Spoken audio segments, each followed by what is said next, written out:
All right, good people. We are back for another episode of the Sim Standard Podcast. And of course, we're going to wait a few seconds to make sure it is streaming correctly. Looks like it is. And you probably just heard some double audio right there because obviously the YouTube was unmuted. So it played twice once the stream came up on my screen. But welcome, folks. We'll wait a few minutes to let some of you guys get up in here. Let's share the stream out so you guys can join in. Then we'll go over the topics for tonight. And again, man, guys, you're noticing that the show, we've been trying to start right at 8 o'clock, man, but we haven't been as concerned about the time with it being kind of a slow period. But we'll get back on track, man. As things start to heat up, we'll get back on track. And I see a couple people in here, man, from the Steelers podcast. Just to make sure you guys are aware, this is not the Steeler podcast here tonight. This is the gaming podcast with myself and Smitty. For you guys that don't know, we are EA Sports Game Changers. We primarily have more of the concern with Madden. We've worked with the devs on Madden, and that's the gaming side of things. So just want to make sure you guys are aware that if you were looking for Steeler news tonight, I mean, you're welcome to listen, but we're not going to be talking Steelers tonight.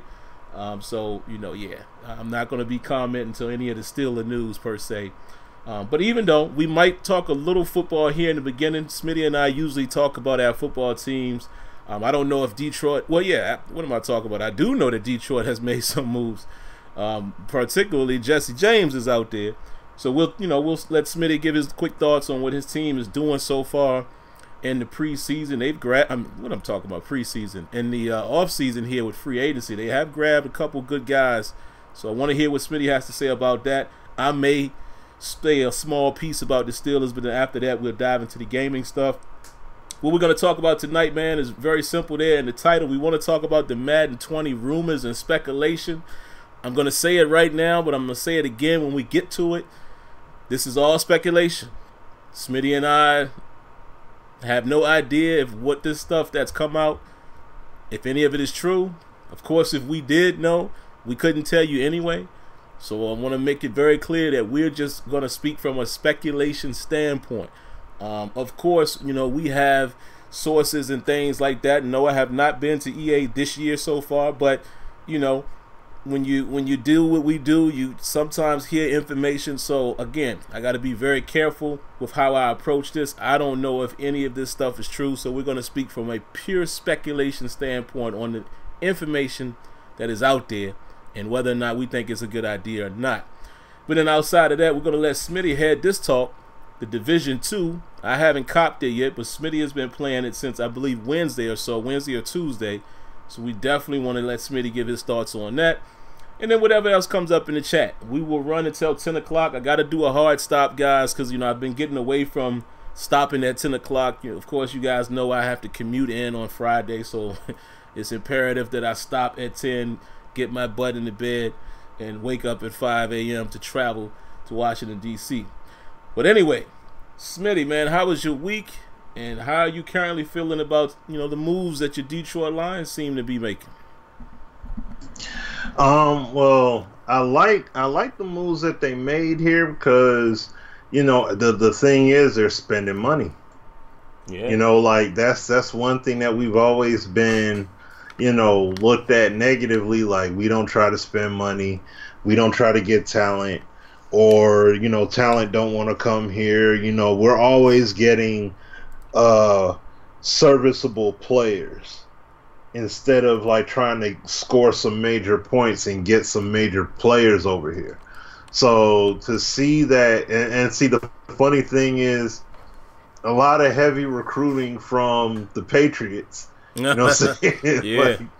You get Amendola, he's serviceable. That's a nice acquisition. You get Jesse James. Now, see, we had Luke Wilson last year, and he didn't do much of anything at all. When thing is, he was a decent piece as far as offensively for the Seahawks. So I don't know what it'll be like this year with having Jesse James. We have him for a multi-year deal. So I'm hoping that we have some legitimate game plans in line for him to be effectively utilized. And then you get Justin Coleman, cornerback, so you definitely need that depth. I mean, we got rid of Nevin Lawson. I mean, look, Lawson was a serviceable player. Terrell Austin, great defensive coordinator for us when he was here. He could only take that young man so far. You know what I mean? So, he constantly was getting torched. So to see this kind of upgrade, that's very much warranted. And then on the defensive end, now with Ansah, I think Ansah they went ahead and cut ties with Ansah. Yeah, I think so. But this is a great pickup right here. This is a great pickup. I wish we could have had Ansah here, and he didn't have his health issues, because Ansah was a good defensive end. But then now we got Trey Flowers, so it's like we still made, in a sense, we still made that upgrade. So we still got, we still got a great player, a great defensive asset here as a defensive anchor on that line. So that's going to be very helpful. Now we're looking decent going into the draft. So, I mean, free agency is not over. Don't get me wrong. There's more deals, there's more that Detroit could potentially do beforehand. But I'm just saying, though, at this point, if we made no other moves, we're not in a bad spot at all to, as far as going into the draft. But I will say this. Lions, first round, I feel the Lions first round, either you need to get yourself a stellar offensive lineman, an interior lineman, or you go possibly you go for another D lineman, interior D lineman, or linebacker, because you're gonna need that help. You know what I'm saying? You're definitely gonna need that help. So if you could get somebody solid, and I'm saying just first round pick, so I'm not talking about, the whole draft, but I'm just saying as far as assessing that primary need, either side of the ball, because they did re-sign Zach Zenner, which I believe that's a good signing, but we gotta have a stout offensive line, and that's just it. The problem is the line. It's not the backs that we have back there. It's been, our offensive line has been mediocre to, I would say, average at best. That's why I went ahead and got rid of TJ Lang. I mean, the guy was a good offensive lineman when he could actually be healthy, and he had he had too many problems just staying on the field in a healthy capacity. So this is what we had to do, but yeah, I'm happy with the moves that we made so far. I'm very happy about it, and I look forward to seeing what these guys do. Like I said, if anything, going into the draft, I really look forward to seeing what those guys do. But one other thing that I will say, what I will say, is look at all of this free agency movement. Look at how much hype and how much people were into it. I was into it, too. I mean, I know Sim was. We all were. We see who's going to get traded. We know somebody's getting traded. We know that we knew about AB. That was inevitably going to happen. We knew Le'Veon Bell was in the balance. What's he going to do, right? All that kind of stuff. The intrigue of what moves are going to be potentially made. We don't have that kind of stuff in the game at all. Free agency in Madden is just how many people bid for somebody and who can pay the most money. Womp womp. Yeah, that's literally it. Now, you look at stuff like NBA 2K. What's crazy about 2K is that they'll do stuff like that. You could say that who are players you want to target for the offseason. And you can say that, and then they'll have, like, you know, the AI Twitter or whatever will be like, oh, Detroit's looking to target Marc Gasol in the offseason. I wonder what they trying to do. You know, they'll have tweets and stuff associated along with it. So you have stuff like you have pending potential storylines already unfolding when it comes to free agency based off of in-season activity. Doesn't that sound a lot familiar, like what was going on with AB and the whole Steeler situation to a degree? Mm-hmm. The drama and everything else going on with the team, arguments on the sideline and all that stuff. Same thing with Le'Veon Bell. There's some kind of internal friction going on, and then you eventually you see what came out of it in terms of the action after the fact. That's what I'm saying. These games, you have games that are already giving us that. So we can't sit there and be like, well, we can't get that in Madden because, no, yes, we can. So, and you know, I've already said my piece on that before about them investing in the whole game and all that. So that's what I'm just saying. Like, I would love to see what these guys actually do. You know, in terms of getting us involved, making us want to making us care about what happens in the free agency and all that. So I don't know, man, but no, I'm happy with the, going back to the real life. I'm cool with the Lions, what they did so far. I'm proud of the moves they made. We made a big time splash and got some impactful players. I just hope that our guys can be as healthy as possible, especially those key additions, so that way they could be as effective as we need them to be. Because we're definitely going to need them to be effective. So, but I'll throw it to you, Sam. Yeah, man, it's always funny to watch free agency, especially from a Steelers perspective, man, because, and we talked a little bit about it, man, on the Terrible Towel podcast and a few guys on the stream I did last night. We always get all excited during this time of the year. We're hoping that team are going to do this and do that. And y'all know daggone well that's just not the Steeler way. They're never going to sign the biggest names. However, you know, if there's anything positive to look at, they actually are opening up their wallet a little more. As you can see, you know, it started a couple years ago when Joe Hayden was released. They quickly got him signed. That usually doesn't happen in Pittsburgh. Last year, I believe it was, they went after Dante Hightower. Hightower, you know, eventually goes back to the Patriots.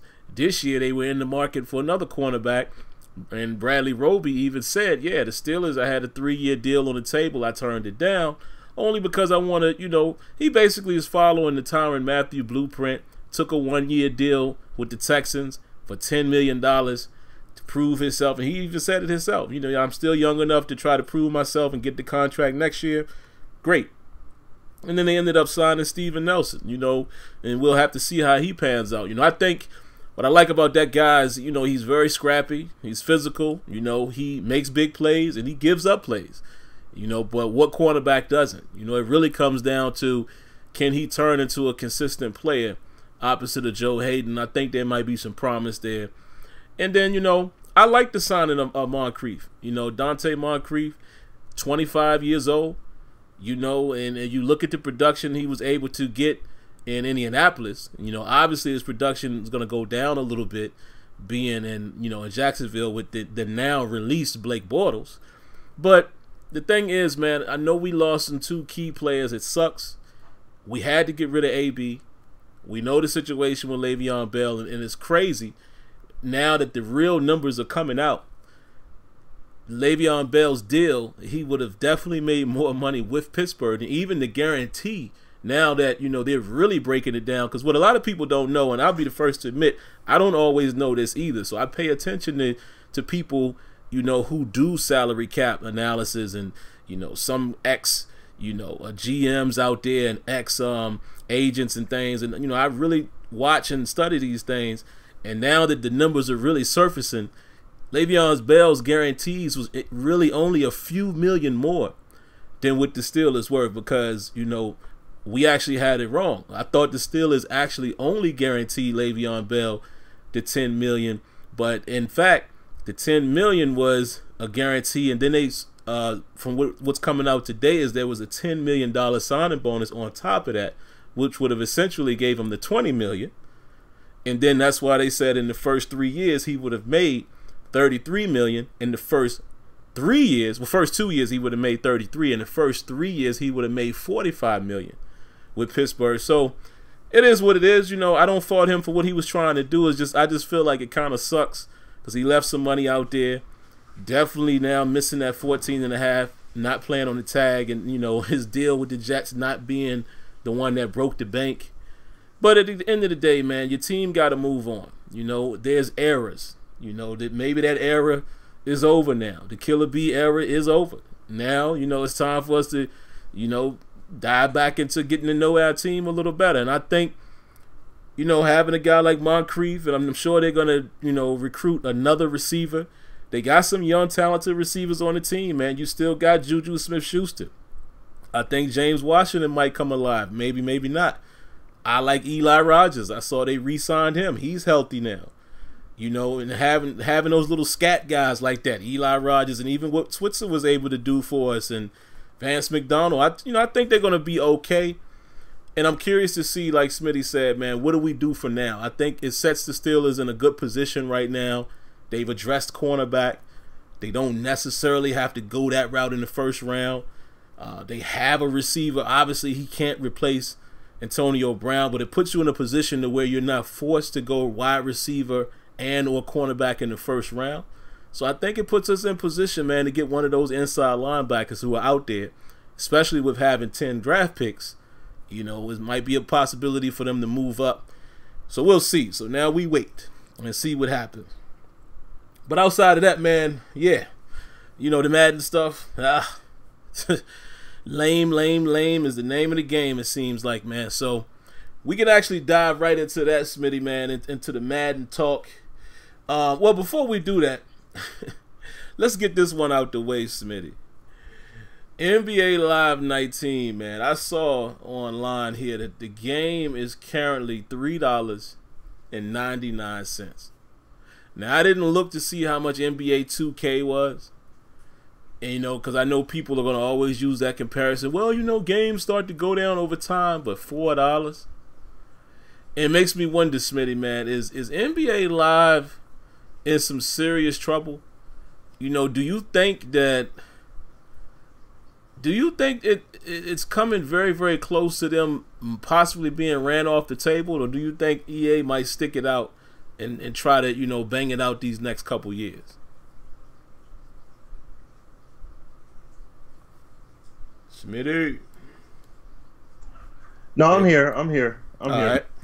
No, I think that, I mean, could this be a wrap for NBA Live? It's very possible that Live 20 could be the swan song. That could be it. You know, it's very possible. And I mean, the thing is that look, NBA 2K, like, all right, EA is doing a publisher sale. Okay, so that's why the game that's why all their games are discounted. Right now you could get FIFA for $20 and stuff like that, right? Still 20. Yeah, that's what I'm saying. That's all I'll say. The thing is, it's $20, right? NBA Live is $4. It started off at $60. You know what I'm saying? It started off at $60, and this is the other thing to remember too. EA did, what was it? It was like a few weeks after Live launch, like about a month after. Like a month after Live launch. Wait, was it a month? No. It was like nearly a month after launch. And the game was on sale for $30. Because I remember talking about that with Prime and all those guys. It was $30. You know what I'm saying? That sucker was 30 dang on bucks. Now, this is the thing. This is why it's upsetting. because they did a publisher sale or whatever, right? They did one back then. Madden came out in August. You know, this is like late September, and Madden was on sale for like $40 or whatever, 40 or 45, something like that. And then you had NBA Live that was 30, and I'm like, that's a smack in the face, because you got a consumer base of people. Number one, you had the loyalty, you know, people that rocked with Live 18, and we're gonna give you this discount and you could buy it for 40. But the thing is, you sold it 3 weeks later for 30. You know what I'm saying? Right. You put it on sale for 30. So what I'm saying is that when you look, what was I gonna say? When you look at that, that's the number one. That's a big time smack in the face of the consumer there. Then these months passed by. What was it? During All-Star Weekend, the game was like, I want to say it was like $6 or 10. No, it was $10. I think, if I'm not mistaken. It was like $10 you could get NBA Live, and they gave you these additional bonuses because, you know, every time you fire the game up, they're trying to force you into playing court battles for the most part. They automatically hit you with that court battle screen. So they gave you jerseys, they gave you some LUT packs, they gave you a few different things, and then put it into the game, you know, a few players you could get or whatever. So it's like, all right, you know, that's fine. But, you know, to see the game be $4, that doesn't look pleasing. That doesn't sound good. It's not good appeal.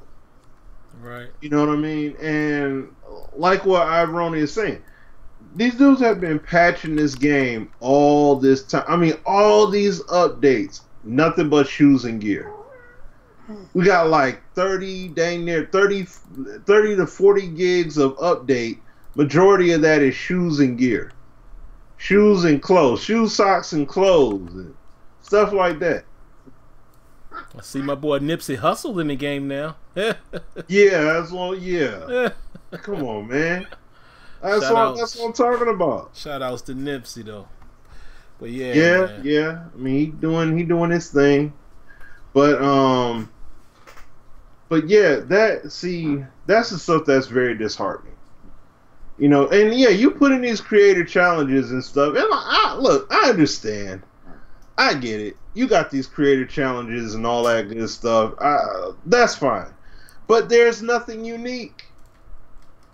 They all have, I mean, it's like you're giving them a dribble package, and that's it. There's nothing unique about these characters outside of ratings. It's just like with Madden. There's nothing that truly makes a player stand out outside of numerical ratings. Everybody pretty much, for the majority, share the same animations. Exact same animations. Now, mind you, I know they got layup packages, and they got dribbles, and they got jump shot forms, and they got dunks, different dunks and stuff. I get that. So there is some level of classification. But you play this game, you're not going to feel that difference. That's why Ultimate Team in this game is dead in the water. Because think about it. You have Carmelo Anthony you have Carmelo Anthony LUT cards from that represent different stages of his career, different years, different seasons. He ain't played the game. He has not played the exact same way his whole career. So you should have it animate accordingly. And we don't have that in Live. 2K has it. When they do those promo trailers for LeBron at different stages and D-Wade at different stages, and then these throwback packs with all these different players and centers, they have the animations to boot to honestly give you the replication of those players. EA doesn't have that. They don't have it to that clip. And I mean, I'm not saying EA should. Well, technically, they should have it. Because they've been on next gen since 2013. Hey, I mean, I'm not saying you should be matching 2K in their database of animations, but what I'm saying is that you should have a plethora from calendar years 2013 up to 2018 at this point with animations to replicate all different kinds of situations that happen on the court. Mm-hmm. And you don't have that. Yeah. The game, and see, that's the other thing about it, Sim. The game's $4. Like, think about it. When NBA Live went away, right? NBA Elite and all that stuff. So they were essentially gone for 3 years. 2010, 11, and 12. You didn't hear nobody clamoring and saying, "Oh, we need live back. Oh, 2K can't make basketball games right. Oh, we need live." When nobody gave two flying farts. No one cared. People had their annoyances with 2K, but ultimately they loved playing that game. They loved it. Look at what's going on with Madden right now. Look at what's going on with NBA Live. People don't care about playing that game, man. That's why it's $4. You know what I'm saying? That's why it's a $4 game. Last year, like my man Dez is up here saying, he paid $10 for Live 18. The game gets deeply discounted. Like 2K, they dang near keep it at retail all year. People still buying that thing. Yeah, man. It's official. All dang on year. They'll do a sale around the holidays and Black Friday and I don't know, maybe for All-Star Weekend they'll knock the price down a little bit, and when the season's over they'll do some kind of discount. But that's not what they're typically doing. Oh no. Their game is going to be $60 you look up. It's going to be 60. We can't say anything like that about NBA Live and their game. You know what I'm saying? And that's the problem. When you make a game that's subpar or below average, your game is $4. Your game is $6, $10, whatever. It's that low. Why would you mark it so low if you're that confident in it? I mean, and think about it. Somebody posted a screenshot on Twitter earlier. You go to the PSN store right now. The game is $4, but Live 18 is $30. Oh, I'm like, goodness. What? So wait a minute. How you gonna have the most recent offering at $4, but this your other game, your previous year's title is at $30? Come on, man. That's crazy. I didn't know that. Yeah, and this is what I'm saying. People don't have the vested interest in NBA Live like that right now because of how they're not replicating basketball well. They got these modes and they got all these shoes and they got socks and they got all that stuff. All of that stuff that's in their game. But it's still they're lacking right now. You know what I'm saying? In regards of overall giving you the basketball experience. And that's the thing. When we play these games, whether it's Anthem, Call of Duty, Division, these sports games, 2K, FIFA, PES, all that, it's the experience. You know what I mean? If you deliver an an efficient experience that people can thoroughly sink their teeth into and enjoy, at least on the surface level. You didn't won 70% of the battle. That's it. Whether people agree with it or not, these guys do a phenomenal. These guys have done a phenomenal job, and I'm saying 2K with their game.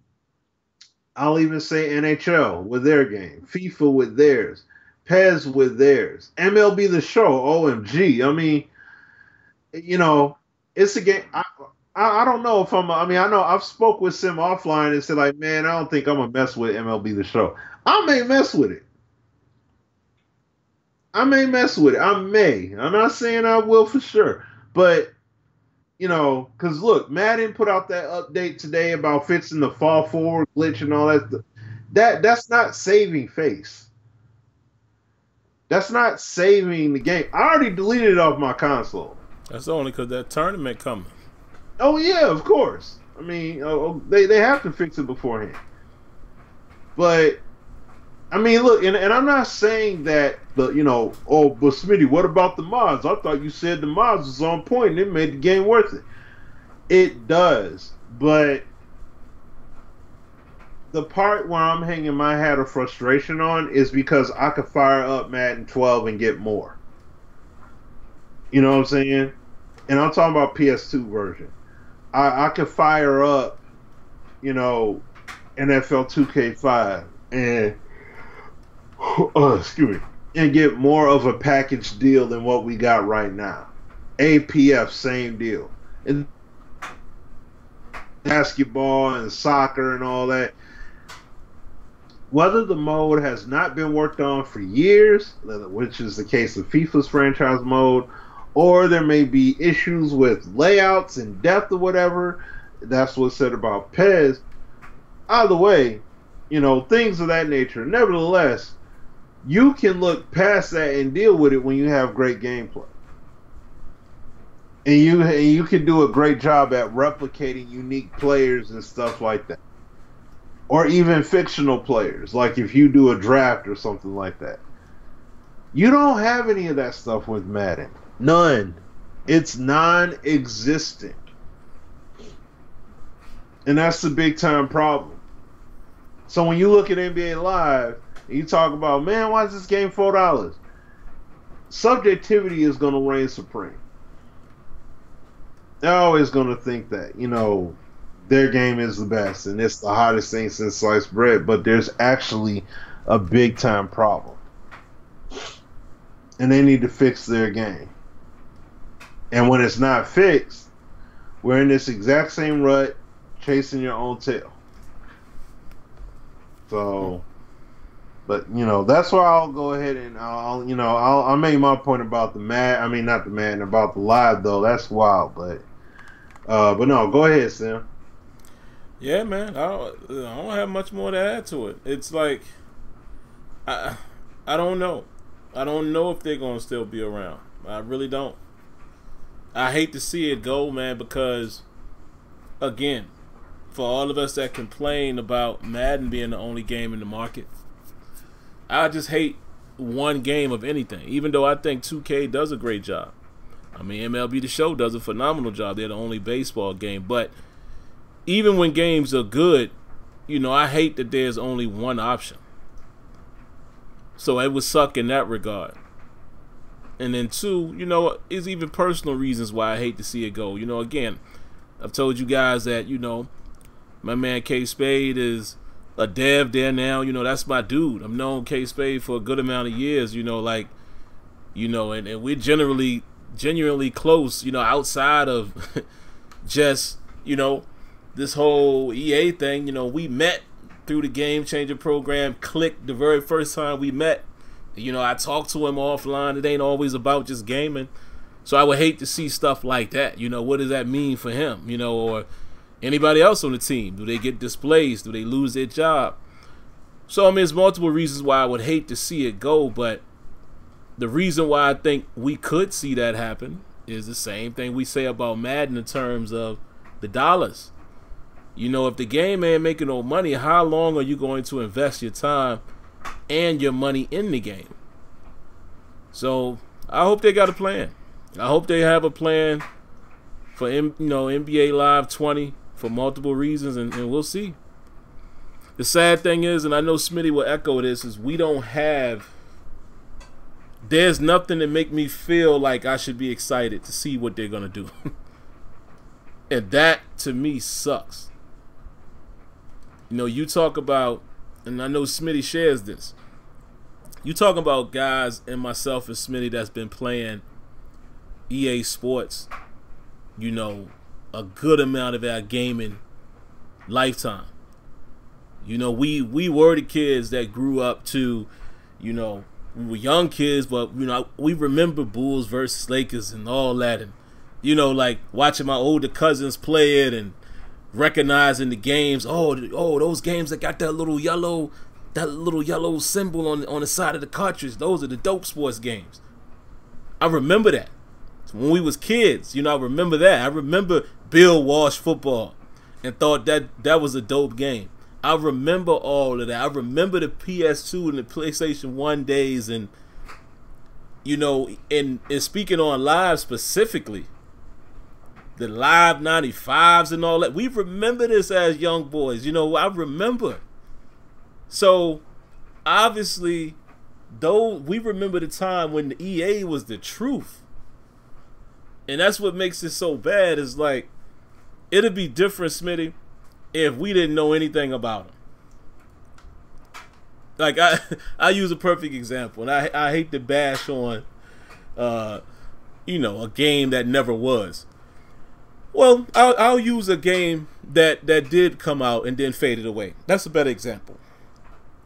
It'd be like Backbreaker. Backbreaker came out. Smitty and I and Neff, you know, if Neff is in here, we all enjoyed that game because we saw the potential. Like, whoa, look at those physics. We knew the game wasn't great football-wise. So the fact that they faded away, it doesn't really sting. It's just like, oh, man, they had something going. But it wasn't a game that we had rocked with for years. Versus, again, EA products, and all of us in this chat has a favorite, you know, a very favorite EA Sports game that at some point you remember when greatness was there. So it sucks now that we even having these kind of conversations. You know, 2K Sports ain't do nothing but elevate. Think about it. From the beginning, I mean, from when you was playing, you know, just NBA 2K, the first one. That was the first game I seen that had the little sweat marks on the jerseys. That's the first football game that I can remember. Now, it may have been one before that. You know, maybe Game Day or one of them had this. I just can't remember. But I remember 2K, NFL 2K official, you know, their first one. I remember when it was cold. That was one of the first times that I saw it show, like, you know, the cold breath coming out of the players' mouths and stuff like that. I was like, oh, those are details. And they haven't done anything but elevate since then. They went from 2K to 2K5, which we all recognize as one of the best. That game blew me away in 2004 when I popped that game in, looking for a game just to compete with Madden. Again, remember, guys, Madden 04, Madden 05 was classic games. But I still, even at that time, I liked options.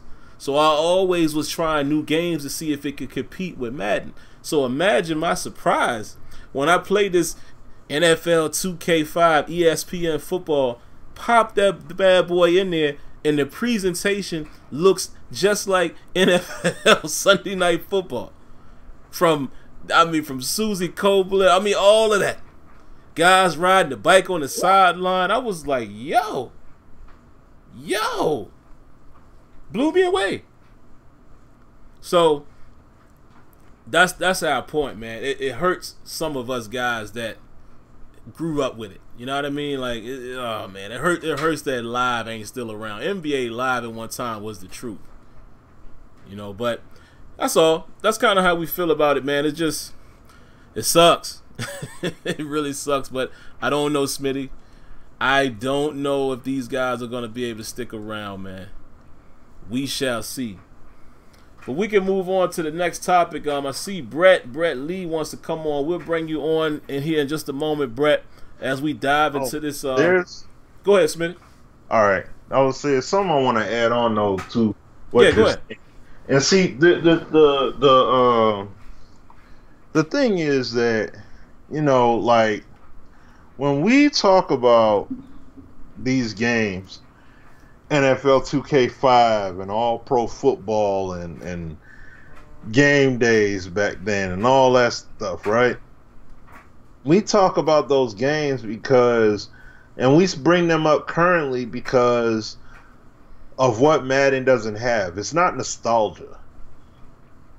The problem is look, you bring it up, and I mean, people see it on Twitter at times. When you bring up 2K in regards, in the same sentence with Madden, some folk try to play it off as if you just giving your opinion. Oh, it's just an opinion. Y'all just gonna be going back and forth over opinions. It's like, nah.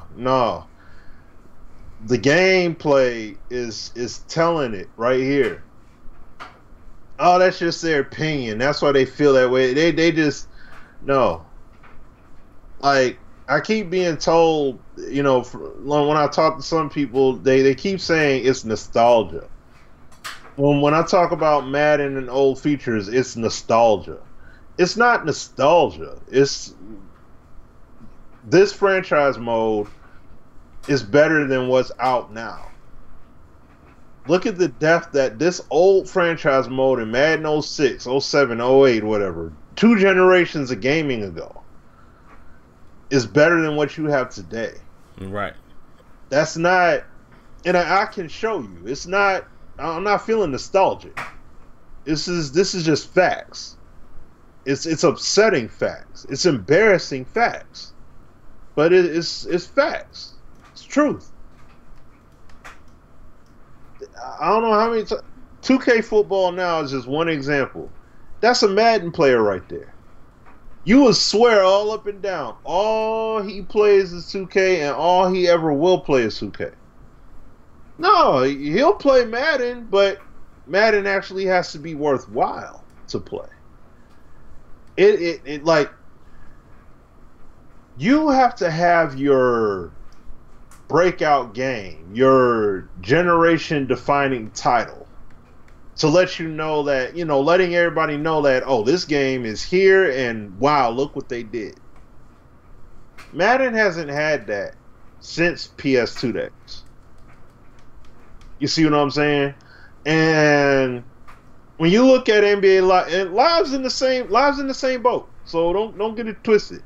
But when you look at Madden and you when we played Madden 04, look at how game, you know, the whatchamacallit controls. What's the controls? Oh my gosh, honestly, the playmaker controls. Yeah. And all of that was introduced in that game. That was huge. Franchise mode. We got owner mode now. You can relocate. Yeah, hit stick. You can relocate teams now. You know what I'm saying? Introducing the run commit and stuff like that. They snap the ball. You got a few seconds after the play. Flick like a second or two after the play to recognize what's going on and say, do you want to pass and flick it up, or do you want to commit to the run and flick it in that direction? That's stuff that you had. And it was huge. And like I said, franchise mode, owner mode, setting ticket prices, contractual holdouts. Some of this stuff wasn't on the box. You know what I'm saying? You had to find out as you played. Players retiring, and then maybe a season or two later they show up as a free agent to be a coach or a coordinator. You see what I'm saying? Like, these were the things that were done that made it amazing, that made people want to play the next Madden. Because they had that defining game that was like, yo, Now this right here, this is why Madden is lit, and this is why people play all year round. 2K has done that multiple times. They did it with their football game. That's why 2K5 is still relevant. Not just because that was the last one. No, that was a great game they made. And then you look at NBA 2K and look at NBA 2K11. That right there put them on a whole new pedestal. That's why, like I've said to Sim before, there are people that will say, man, 2K12 sucked. I'm like, what are you talking about? That was a great... I'm like, that game is solid. Good mechanics, nice animations, all that. And then they give their reasoning as to why that is. But when you set the bar to a whole nother plateau, now that expectation, now you got to deliver on that level. Madden ain't even... We're talking about past trajectories. We're talking about line stunts. We're talking about zone play where players don't just stand there and cover grass. We're talking about having a legitimate free agency, for crying out loud. And getting specific player-specific animations and stuff in the game. We don't even have that stuff right now. You see what I'm saying? So when that is going on, when you're talking about Madden, 2K, yeah, like we just said, they're talking about microtransactions is a big part of the problem. They're not talking about, well, the gameplay is a part too, but all in all, the gameplay is much more fundamentally sound to the sport when you play 2K basketball. And you can make the exact same case for their old, outdated 2004 title or their old and outdated 2007 title. And that's jacked up that I could point to that and say, look, this has got more legitimacy going on than what's happening with what we have today. And that's the big time money problem. That's the issue. And until EA beats that and outclasses that, it'll always be compared to 2K. I don't think people want to compare the game to 2K just because they don't want to do that. But I see so many people that say, no, I'm good. I'm all right. I'll play this 2K a little bit longer. Or I'll play this old Madden a bit longer and all this. It's like they truly would not. They'd rather not play it, but at the same time, they were like, man, I'm straight. I could hold out. I'll be all right. And that's because of what's given here. And that's why people feel the way they feel about Live. They look at $4 and they be like, I'll buy it and just give it a try, I guess. But they don't truly care about Live, man. Live could go completely away. They don't care. They ain't worried about that game. You saw that game was gone for 3 years. No one batted an eye. They was worried about, hey, yo, what 2K12, what you guys gonna do? Man, you heard about NBA Live get canceled? Yeah, so about these Jordan challenges in 2K11. You see what I'm saying? Like, they ain't give a care about that game, man. That done. It's over. And that's how it is with NBA. And it added insult to injury when they saw that NBA Live 13, the way that was looking. They was like, furthermore, why we don't care. And then, here's Gen 4. We see the CG trailer, Kyrie Irving hitting a shot over DeAndre Jordan for Live 14 and all that stuff, right? But then we actually see how the game looked actually. And that was terrible. In comparison to 2K, it was like 2K, yo, whoa, wow. This is some next gen right here. Setting a bar, setting a precedent, setting a standard. You have to do that. EA has to do that. We didn't heard the old code and the limited resources and wow. listen. I get it. I understand all that stuff. But at the same time, when are we going to start hearing what the solution is? What's the course of action to attack those problems? So what? I mean, instead of just I'm gonna keep building and building and building on this messed up foundation, well, what are you gonna do to fix it? Like what Rex said, marketing. I'll say this and I'll throw it back to Sim. Marketing said that fixing core gameplay is not marketable. You're at Electronic Arts, one of the most biggest companies in general, let alone gaming. And you come to me and you tell me I can't market a game because of an agenda that a creative director of a dev team says that they want to take to fix my product that I'm responsible for the success of. Let a marketer say that. By the time they walk back to their desk, they are going to see a box sitting there. And security. And that's going to be their last. Yeah, exactly. That is their last day at Electronic Arts. Period. You will not have a job. That is one of the piss poorest excuses. How the heck you gonna pass down the responsibility of what can be put into the game in the hands of marketing? That's retarded in its own right. But just a mere fact, oh, we can't promote that. No, I don't give a care about that. I didn't hire you to promote what you wanted. I said, what did he say? They're fixing the game this year. Bet. Fix it. Y'all do what y'all need to do. Otherwise, all that's happening is that this game is being built on this. They keep expanding on a busted foundation. That's exactly how the picture sounds. Now, I could be wrong, but that's how it sounds. We need to fix these core issues. Nope, it's not marketable, so you can't do it. Okay, well, I guess we'll keep working on these whiteout DB interactions, and I guess we'll keep adding this feature and add and add and add. But you're on a slippery slope, and when your house starts sliding down that slope because of because of what you kept expanding upon, regardless of the warnings given, aka doing all these patches and title updates, ruining the game, this is where you put yourself at. That's why Madden 19 it's a joke of a game at this point.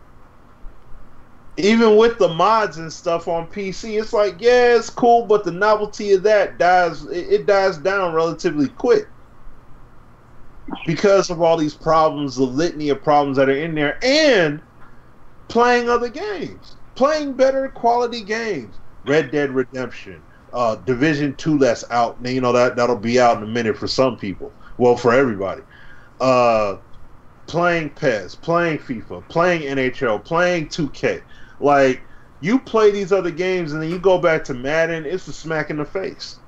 It's a smack in the face to the quality of entertainment that I just got done partaking. And now, because I want to play football current, I got to force myself. I basically got to take what I'm being given. And that offering is not the healthy offering that I should get. The hearty offering that I should get, but I'm getting it out of other titles. That's jacked up, dog. So I'll throw it back to you, Sam. Yeah, man, perfect timing, man. We got Brett here. I'm gonna come to Brett here in just a second, man, because it throws me into our next point. You know, there's this speculation out there with Madden. Some of you guys may have seen it. There's a video that was dropped by a couple people, and they're basically talking about features that they believe. Some of the videos are actually going as far as saying that will be in Madden 20. And again, before I dive all the way into it, guys, let me just say it like this. I have not gone down to EA Sports this year so far, nor has Smitty. I am not under NDA at this moment as far as Madden 20, because I don't necessarily know what's coming. But I will say this. Listen, we've been doing this a long time. We have sources. So I'm only going to speak from a speculative standpoint. I'm not going to lean towards anything to make it seem like, oh, yeah, that's something I heard, or, yeah, I think that is actually. No, I'm just going to speculate. I'm going to stay clear of that. Because, again, if some of this stuff is true, and like I said, you know, we have sources, then I don't want to oust the sources, you know. So just to be very clean and keep it basic, I'll just leave it at that.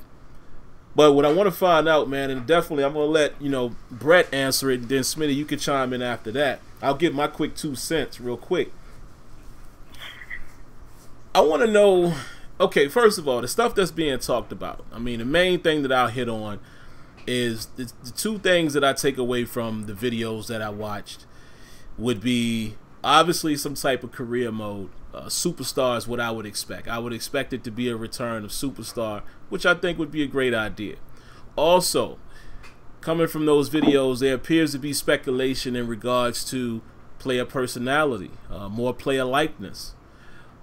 It looks like some of the things that we're seeing in these videos are tied to MUT, but also they made it clear that these things would be expanded outside of MUT. I.e. things like chemistry and behaviors and skills, I think was one of the verbiage that was used in the videos. I think that's a phenomenal idea as well. I'm interested to seeing if these things are actually things that will be in the game. However, and I'm not going to speak too long because I don't want to steal Smitty's thunder, because I know this is where Smitty going. And definitely don't want to steal any of Brett's thunder. I will continue to say this, man. None of that matters to me unless the gameplay is able to bear it. If the gameplay can't harness whatever it is that you're doing with the game, whether it's Superstar, and I would assume all of these things will trickle down to base franchise. Again, I want all the features in the world. I would love a Superstar mode. And actually, I'm going to be honest with you, I probably would still spend more time in base franchise. I'm a team builder type of guy. I would play the Superstar thing just for fun. And maybe, just to do a little entertainment on YouTube. But I'm more of the franchise build my team guy. But again, none of these features matter to me. Even if Deuce Douglas' whole list got in the game. Well, I'm lying a little bit, because again, if the game was deep, let me go back and contradict myself. If the game had depth right now, I wouldn't be complaining about Madden as much as I do, because it's easier to stomach it. But I still will say I prefer gameplay over all of the features. So I would like gameplay to be able to handle whatever it is they got planned for Madden 20 in order for it to happen or make sense. But Brett, man, welcome back to the show. Have you seen any of the speculation videos, and what are your thoughts on some of the stuff you're hearing? What's going on, you guys? Yeah, I did see a couple of things. I saw the video from Sports Gamer, as well as I saw the one by Eric Wayweather. And the thing that bothered me more than anything is, the biggest complaints, I think we both agree, all three of us agree, is the lack of input on franchise mode, as well as some of the gameplay issues. And if you're making this such a big thing about them leaking news come out and none of that is mentioned, that right there has me worried right off the bat. Yep. Like I don't even know where to be comfortable thinking that, oh, this is gonna be a good game. I mean, the majority of those features they talked about, I didn't care. Like the fact that, oh, we're gonna have a better face creator. They have helmets on. Why am I even worried about their face? Exactly. It makes no sense for us to sit there and say, oh, I can't wait to see that. As far as a Superstar mode, I've never been a single player football game mode or single player sports game mode, unless it's like knockout fight night or something like that. But for team sports, that doesn't really. I'm not really caring about that. You guys are just basically bringing something out that people been asking for the last 3 or 4 years. So that right there, that's why I'm a little worried. Let me be honest, I'm a little worried. I don't know where this game's going to go. I don't know what direction they're going to go in. I don't know what they have planned. I'm hoping that they're listening, but when you have something like that, it's like a smoke screen, basically, trying to get us distracted on being happy about this stuff, but they're not implementing anything. And they've been telling us these lies for the last 3-4 years, like, oh my God, franchise is a brand new franchise, and then we get into it, it's just like 2 new things, and that's it. And it's just no. Go ahead. My bad. Go ahead. Oh no, I'm sorry. That's also so good. But I wanted to get back to what you guys were saying about the about marketing dictating the game. You know, the sad thing about it, they've been doing this for years, even when I was there. And I remember when, if you guys can remember, when NCAA basketball was out, and at one point it wasn't doing that well, but the marketing knew how to sell it so well, and they just ran with it. And once they started doing that with that particular game, they just started doing it with all other games, like the James Bond series games that they had. Those games were terrible. They were absolutely terrible, especially since it came out after the GoldenEye, and they wanted, they got the big license by having the James Bond license, and then when they get it, it's just so bad. And it was their name per se that sold the game, not the actual game. The game was just horrible.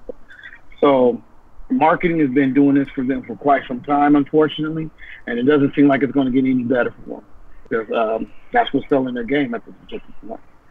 But I have a question for you guys. What was the 3 best features in this year's game?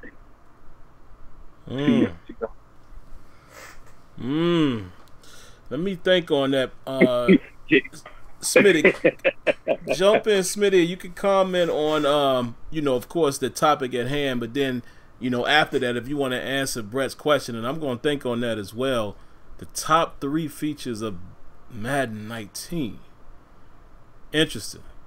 What you got, Smitty? Oh, the key feature, it was RPM. Yeah. Let me see. Because RPM encompass a few different aspects. It was, player archetypes. And franchise. Yeah. And then the animations that they had in the game too, when it came to, at least at first, when it came to trucking and getting hit and things like that, like they were a lot more impactful and they were a lot more authentic. I don't know what happened. I can't think, man. You guys in the chat, somebody said draft class. No, that's one of the worst things. And that's the sad part, guys, is that all of us, and I'm waiting for more of you guys in the chat to if you guys can remind us, that's the sad part. We are pulling that straw, that straw is trying to figure out what was the best feature. And I had totally forgot about RPM, and I was the most stoked about RPM. Yeah. But it doesn't seem like, you know what? There are instances of it, especially when I play my offline franchise. There are instances of it that's there. The problem is it's not as connected as I thought it was going to be from the beginning. When they first told me about it February, like last year. What I thought RPM was going to be, it didn't turn out to be. It was decent at launch, but then they started tweaking it. They started tweaking it too much, and it's not even what it used to be at launch. But even from the jump, I was disappointed probably like around May of last year when I went for a franchise event, and I kept saying, yo, man, that RPM is not what I thought it was going to be. Y'all got to tighten it up. And they kept saying, yeah, there's still some bugs to work out in it, and it's just still... RPM, guys, if y'all remember, it should be how running felt in Madden 25 before they patched it. And beyond. It should be that and beyond. That's what RPM should have done. And it ain't quite there. Yep. Well, just the fact that you got to take some time to think about it, to compare how it was in the past. And that question was asked in the past. You can just come off the top of your head. Just this, exactly. that, and you'll go back past your 3 options. You probably like, if you had a problem with trying to create those 3 options because you got so many. But right now, it's like, I don't know. I don't know. And that's just sad in itself. Because it's like, last year's 18 was like, okay, all we got to do is improve this, add more to, like you said earlier. It's not so much. I mean, if they had a deep franchise, we can overlook some of the gameplay issues because the franchise is so deep. It's like, okay, that's within the game. But now, it's a combination of both. I mean, right now, to play the game right now, all you got to do is throw verts all day and you win. That's it. You throw verts all day, that's a ball game. Or deep cross, that's it. It's not even fun to play no more. I was watching a game in one of my seasons.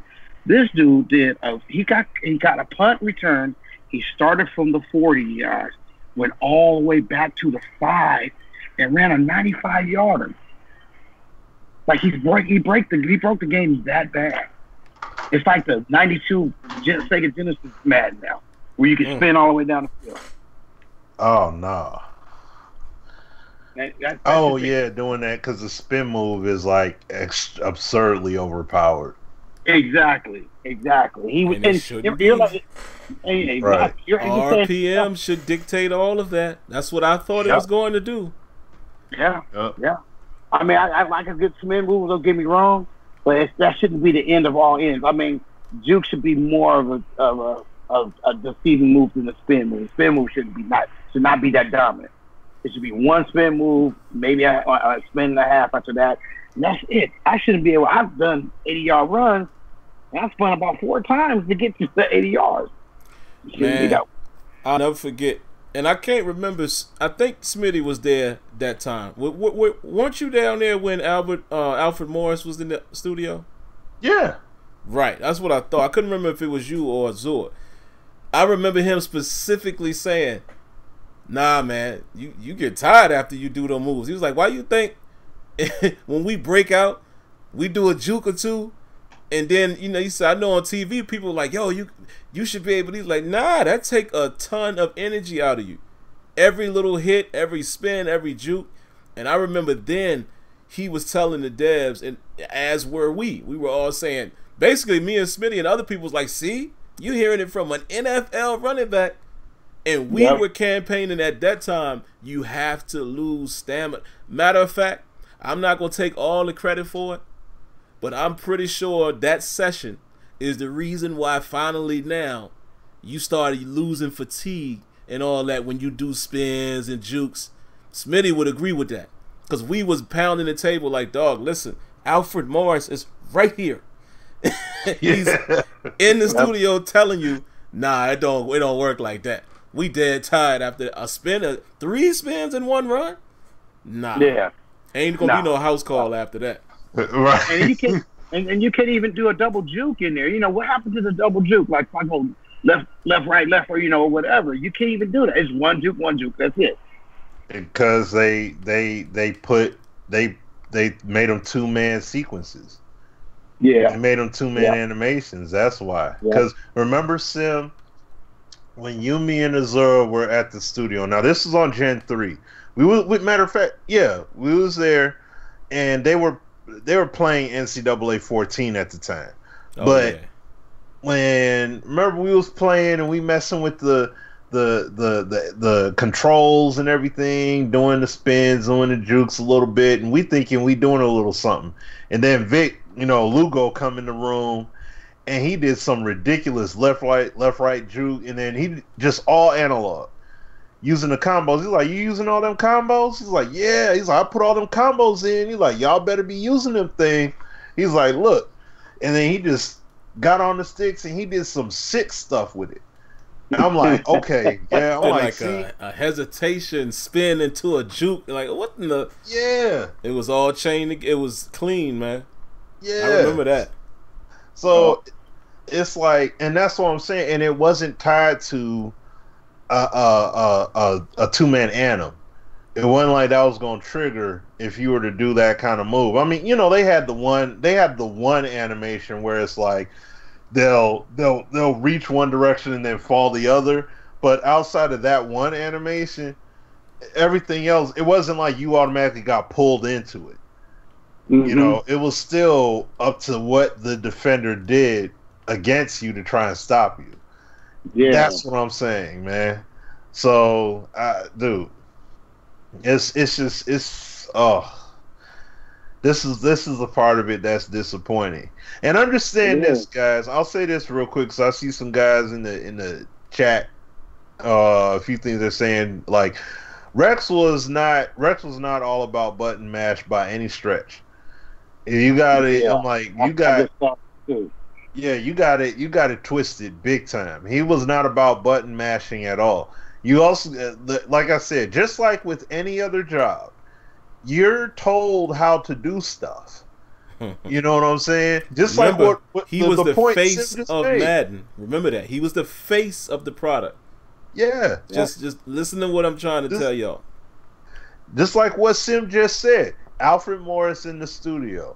This is how fatigue and all that should be measured. You think Rex will go against him and say, "No, we're not going to do that"? He got people. I guarantee, like, it wouldn't shock me in the least bit. He would have it in a build with the fatigue and all that balanced just like that.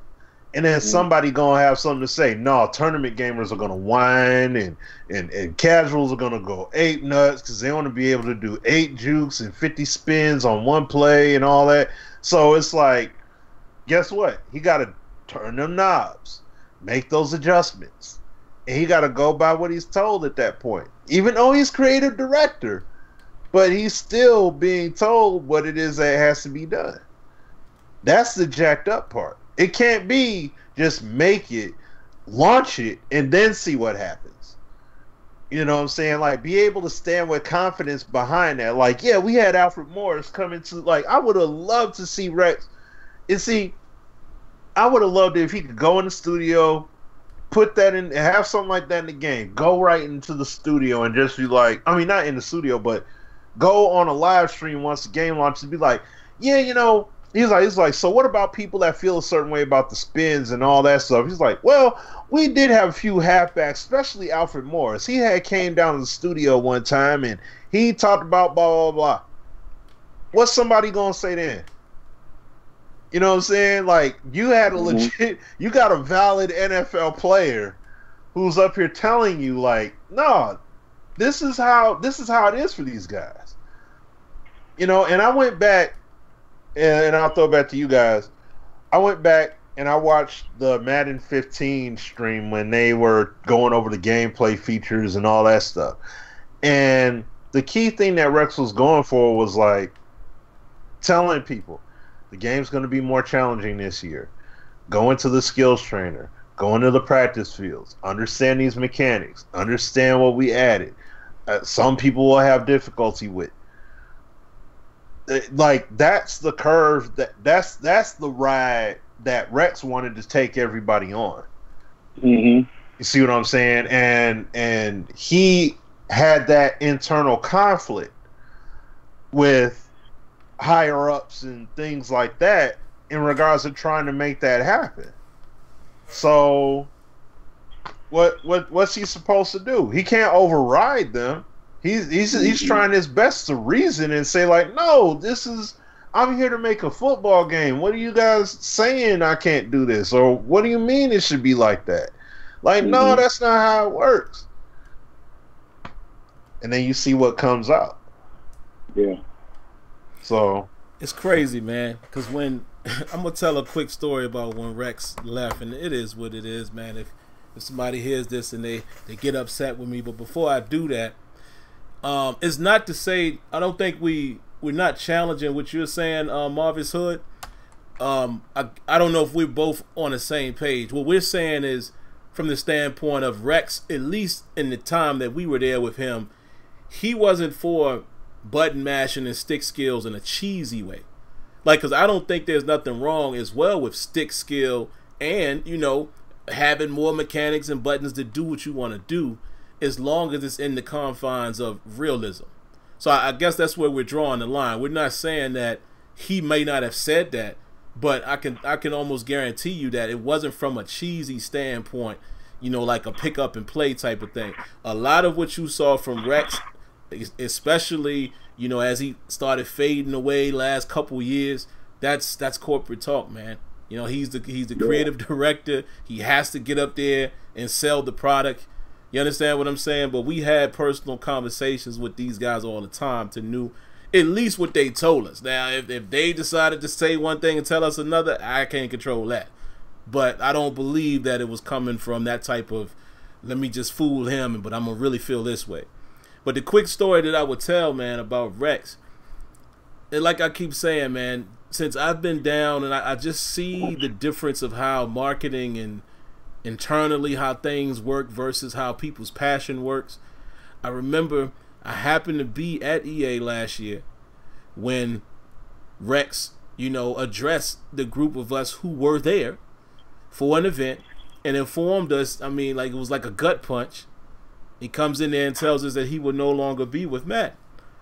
Completely out of the blue. But I realized then, when I saw how people received it, and I'm not talking about the community members, I'm talking about those who are in charge, and I'm not going to say too much more than that, but I just saw how people in the building, how they were not appreciative of him being a real one and coming in, because he knew certain people like myself and a few others who have been riding with him for years. He knew we were there. So as a man, he came in there and addressed us. Like, he even called me out during his speech. It was crazy. I'm sitting there looking like, yo, how am I supposed to feel?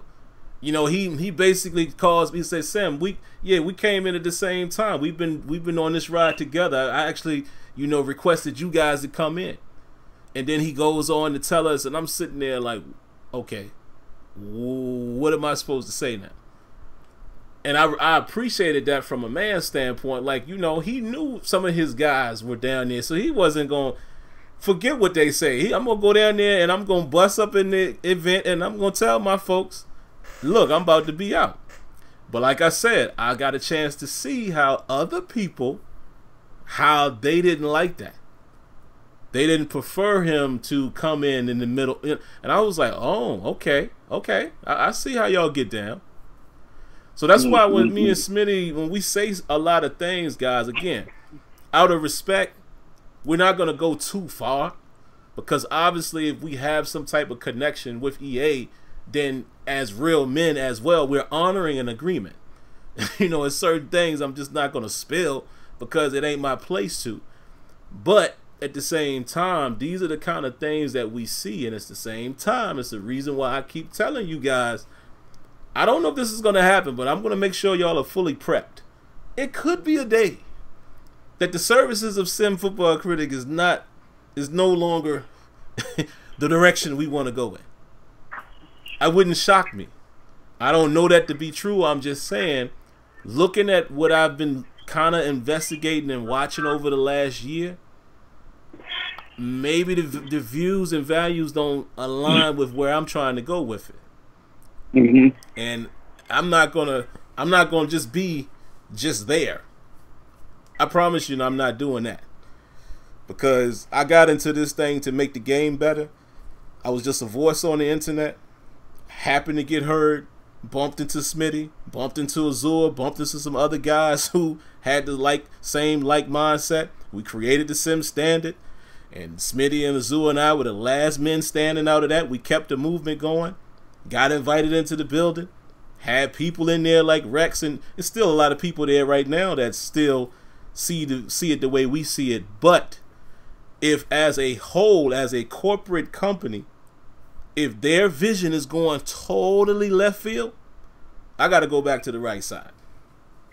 And I'm just saying, I'm just preparing people in case, because like I said, Madden 20 to me, that's why I keep saying it's going to tell me a lot about what the company is really trying to do.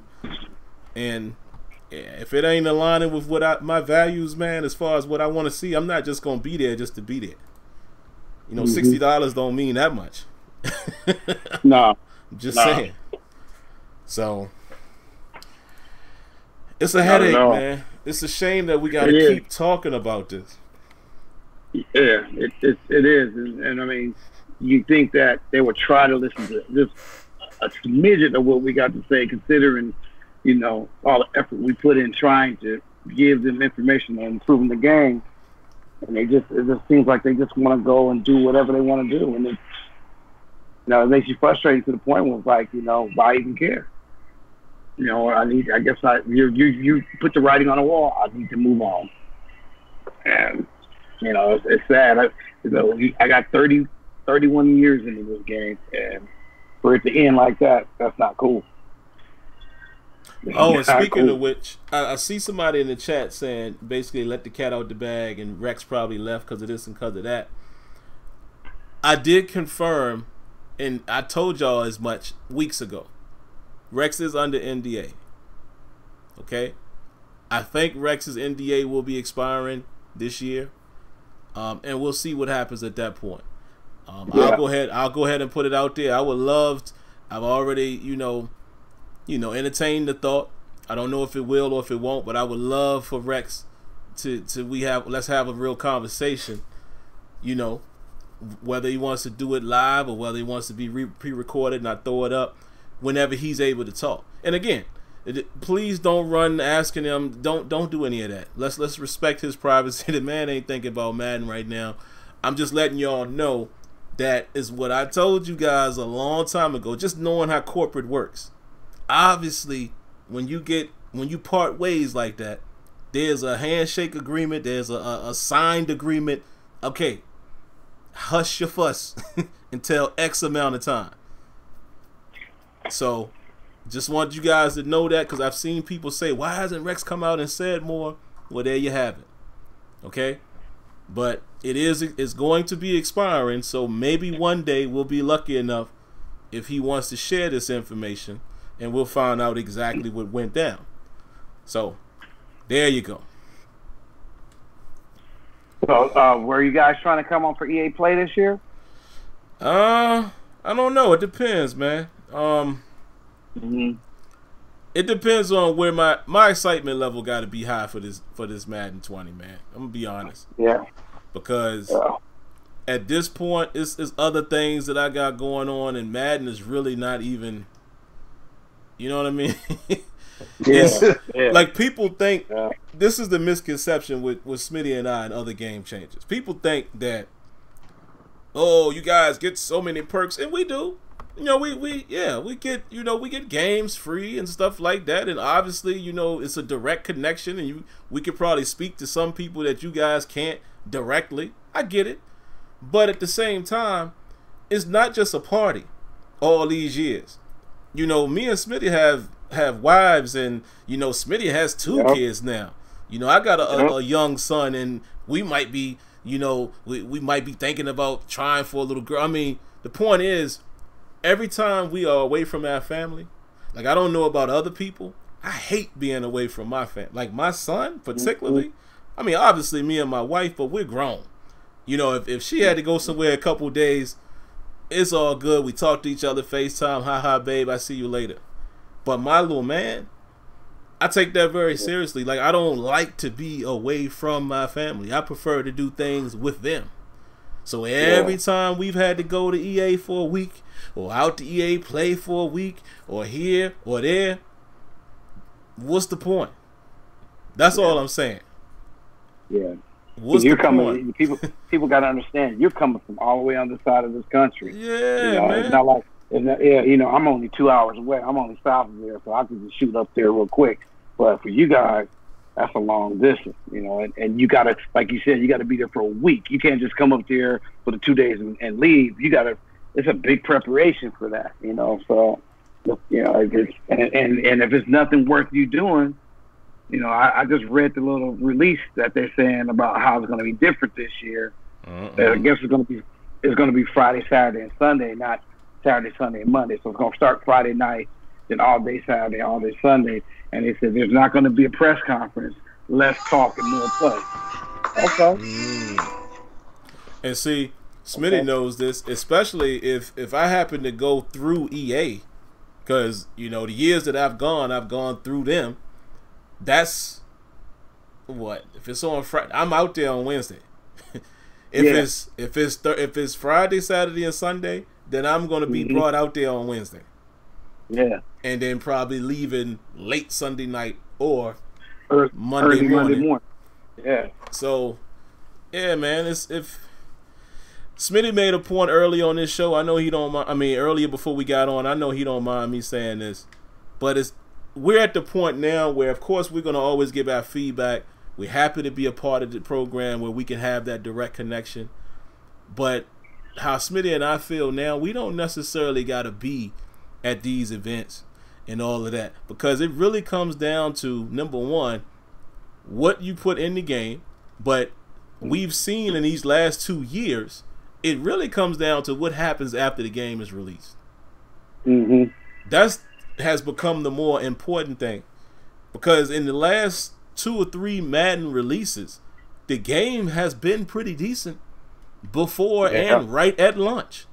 But all of a sudden, once it's out a couple months, we looking at a brand new game. So, you know, it's kind of like, okay, we going down and all of that, but I think we just, you know, we seasoned now, man. We know the play. It's kind of like, okay, you're not gonna fool me, buddy. You know, we already know what this is about. So give me a reason to come out there. Yeah, and like, you know, like what Sim has said, like when it comes to going, like, I can't go by myself. You know what I mean? It has to be like, it has to be a family trip. You know, like me, because the two times I went down there, my family joined. Yeah. You know what I'm saying? Or they were like, they were at resort or whatever it was, and then I'd take a Uber. Like, I was Ubering from Anaheim down every day the first time I went. So that's like an hour ride, you know, I'm taking down there. And then the second time I was there, well, last year I was there nearly a week by myself. And then my wife and daughter came down. Now we got our son. There's no way I could, there's no way I could do that. And I didn't even go last year. You had to plan that last year for this trip. Yeah, that's what I'm saying. Like, I mean, even if we were to go, it still would have to be a full-on, all of us going there kind of deal. You know what I'm saying? And it's like, but even still, even with that, I'm leaving my wife with both kids to go to this.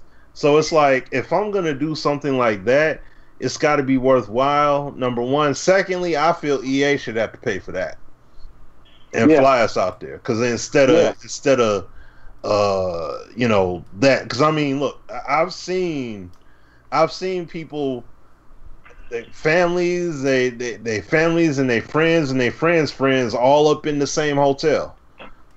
You know what I'm saying? Like, flew in. Like, nah, man, I'm good. So no, you can fly me in if I'm a do that. And that's what I'm saying. Like what Sim said, it's just that we're at a point now. Like, yeah, it's cool to give the feedback. We're cool with giving the feedback and all that stuff. But it's I'm not worried about going and showing up for the studio visit because of the outcome. You know what I'm saying? Now, the only thing I'm wary about, because we're not there, is you'll have some dudes go down there that want this game to feel more like Street Fighter than football before it even come out. And we're not, and there's nobody of our mindset that's there with them to combat that. That's the only part that's like a potential problem. I noticed that last year when you came out there, Smitty, and how, you know, that's exactly what they thought. They were expecting the Street Fighter thing, and it's not supposed to be that way. You know, it's just, I don't know, it's just so frustrating about it. You know, it's just so frustrating about it. And like you said, Sim, they need to pay you guys to come out here. They really do. I hope some people caught that. I know they caught that little piece of what I said when I said only way when I've gone out there, it's been on EA. Yeah, pretty much. You guys are coming. You're coming way from the East Coast. Yeah, come on. It's only fair. It's only fair for either one of you guys. I guess my only thing is, man, I guess in the past it's like, I mean, we always had communication about the game. So to me, going to EA Play was more so a chance to, you know, talk to the people and things like that. But I mean, all of the work has already been done in terms of Madden. The feedback sessions really start in February. That's usually when, you know, and I'm not spilling any beans here. You guys have been figured that out. Yeah. Usually that's when the events start happening, and you know, you're giving your presentation. You know what they're planning, what they're actually working on, and you're giving your feedback on it. So the work from that time through EA Play is already done. EA Play is really just tightening the bolts. Ain't nothing else you can do in terms of we want this to come, we want that to come. Yep. No, you're too late. So that's why to me, exactly, you never lie. Yeah, I mean, the game already is in the can. I mean, you just basically now they tune it. That's it. Yeah. Like it's beta right now. It's pretty much beta. It's March. Yeah, it's about to be beginning stages of beta right now. So, you know, hopefully they got something good going on right now, but I don't know. You know, I like I said earlier, I really worry when you're not leading about the things that we want, about the leak, and you're not leading off with the things we want. You know, I don't have confidence in the game being good. I just really don't. Man, I want to hit on that before we wrap up because it's almost 10. I will say this much, and the smart ones will catch on. I can't confirm none of what I'm about to say. All I can say is, first of all, I agree with what Brett said. If you really pay attention, like, come on, this information. Now I understand people can make up mocks and stuff, but Smitty probably knows what I'm saying too. It looks very familiar as far as how the information is drawn up, number one, and number two, I can't tell all the secrets, man, but listen, I've seen this play before. Listen, let me just say this straight out of my playbook, man. That's all I'm gonna say. In terms of speculation video and all that, I ain't gonna say no more than that. Y'all have to add the rest to that riddle. And I'm not saying that as if it was my idea. No. I'm not saying that. I'm just saying this looked very familiar. Because it used to be a time when I used to do these videos early on. Man, I hope such and such and such and such and such. And what would happen? Oh yeah. Oh yeah. That's all I'm saying. But again, I don't know. I have not talked to any of these people. Shout outs to SGL. Shout outs to Eric Rayweather. So whoever hears this, I am not saying that that's what they're doing.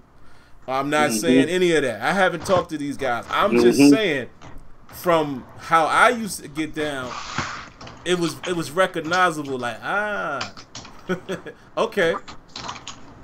That's all I'm saying. So I wouldn't be surprised if some of this stuff is actually coming to Madden 20. That's all I'm saying. Keep it very speculative. You know, like that's, come on, man. That's, yeah. But I don't want to keep talking, man, because I might get myself in trouble. Well, I mean, this stuff is in the past, but I'm just saying. Y'all know when DB and Wideout stuff was coming out months before that. I was like, man, they really got to do this.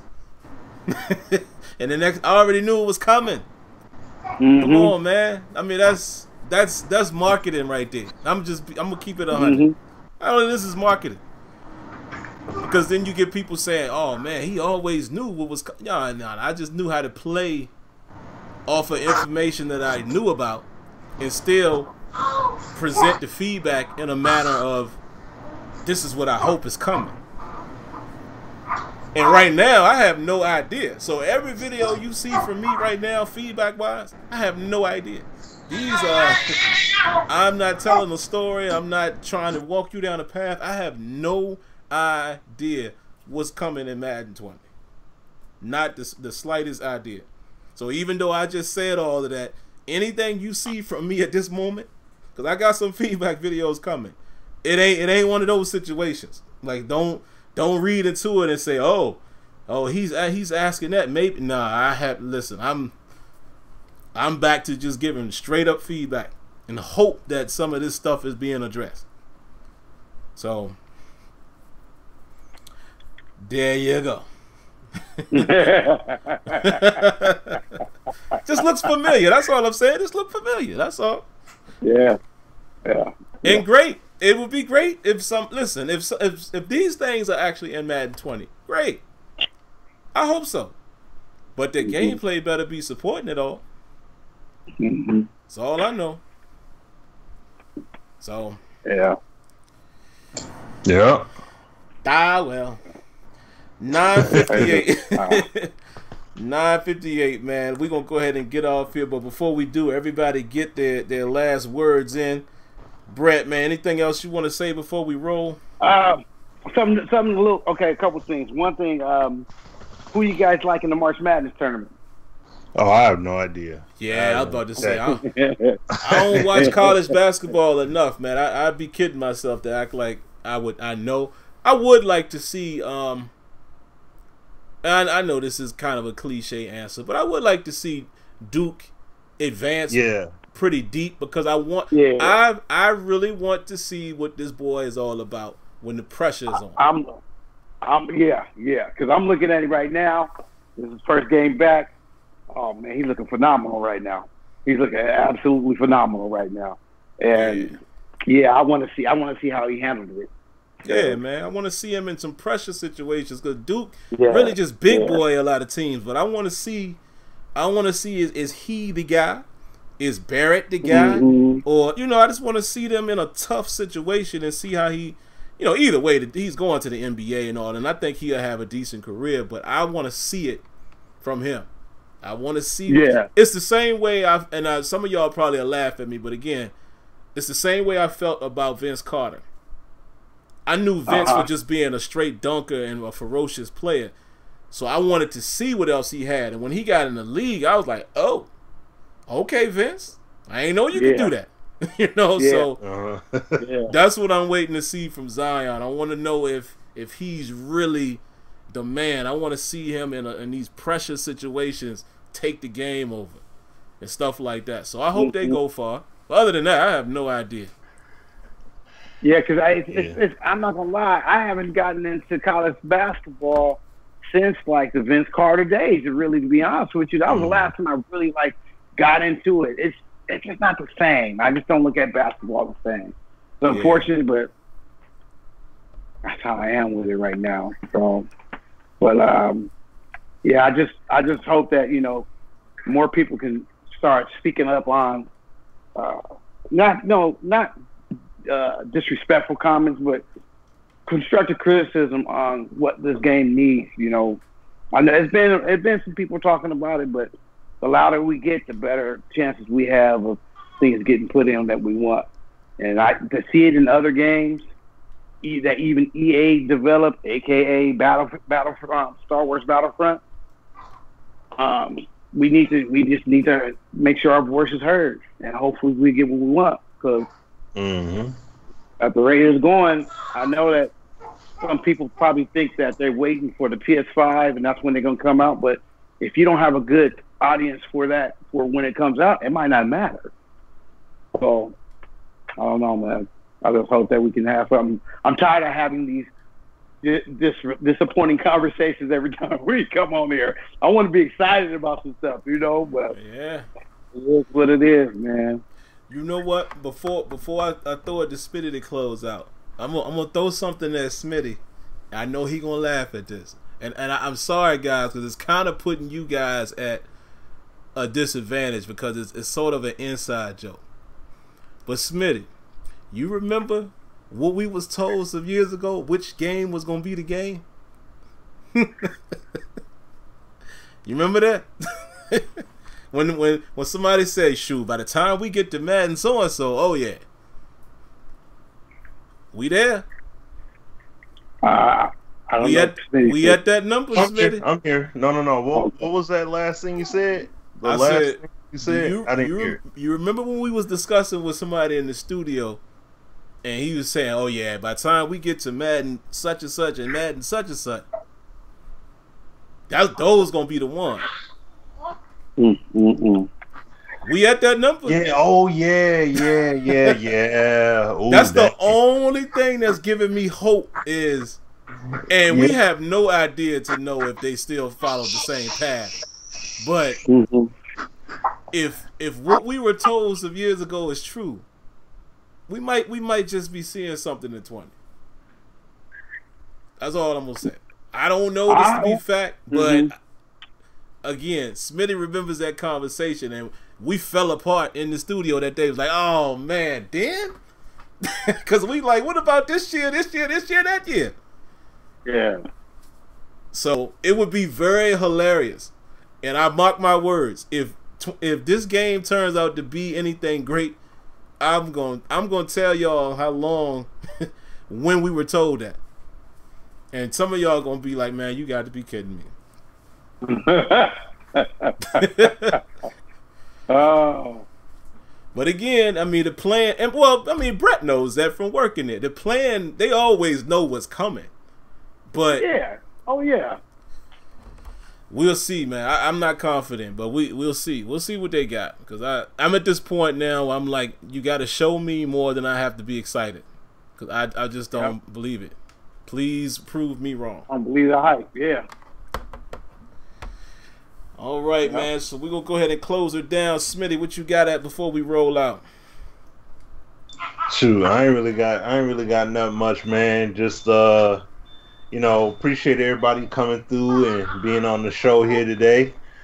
Got little man in my arm here because he's up here wailing a little bit, but nevertheless, though, I mean, look, that from what Sim just said, basically the doomsday clock is sitting at 11:59:59. You know what I'm saying? Like, that's what. And now, depending upon how Madden 20 come out, they could reset it by 15 minutes. You know what I'm saying? So it's essentially where they at. It'll either go back because they kind of hit the reset button a little bit on that, or they'll mess around and drop the ball a few months, I would say 1 month, 2 months after launch, mess with it, and now that sucker didn't expire. Then we'll be sitting up here talking about NBA 2K all year and all that stuff, because man, it ain't gonna be worth the time. Because the game will be then fell that far off the rail. So we'll see. And keep in mind, the creative director that was there then is no longer there. So that's why, again, guys, every time I say something, I promise y'all, I'm not saying it just to be saying it. That's why, personally, I keep saying 20 is going to tell me everything I need to know about the direction. Because I know what the direction was supposed to be. I know the path that they were supposed to be on. And it got disrupted in terms of who was heading the charge and things of that nature. Competitive Madden, if I'm not mistaken, Smitty, I don't think competitive Madden was back then when them comments was made. It may have been in its first year or so, but that has grown. So again, that's why I keep saying. But they were dictating the game. Yeah, they were dictating how the game would be adjusted and modified and stuff like that. Gotcha. Remember Madden 15 and how we was loving it in January, and then by launch Robo QB came back because of comp guys. That's right. See, man, we've been through more stuff than y'all know, man. I be forgetting stuff. All right, we gonna see. That's all I got. Let me carry my tail to bed, man. But yeah, man, all right, appreciate you guys tuning in. We appreciate Brett coming on. Like I said, I hate to rush on Thursdays, man, but I hate to repeat myself, but I realize there's new listeners all the time. For you guys that don't know, I'm fortunate enough to work from home 4 days a week. Friday happens to be the day I have to commute down to D.C. I live in Pennsylvania, so you can imagine. I got to go to bed. I got to be up at 5 a.m. to be at work at 8 o'clock. Think about that. That's crazy. God. But anyway, hey, I can't complain. 4 days a week at home, and yeah, A Washington D.C. salary is way better than a York, Pennsylvania salary. That's all I'm gonna say. Exactly. I know what you mean, man. So, I got to be at work at 4. Not get up at 4. I got to be there at 4. Oh my Lord! What time you get off? I get off at sometimes I get off at 2:30. Sometimes I get off at 4. 4 to 4. Woo, Lord. Yeah, but I get it over with, man. I'd rather get it over with than do it later. Yeah, but all right, guys, we're going to roll, man. I hope you guys have a great weekend. Keep an eye on your football teams. I feel like some more signings are going to happen. The splashes are probably over. But, you know, don't forget about the guys who are going to make it through the weekend.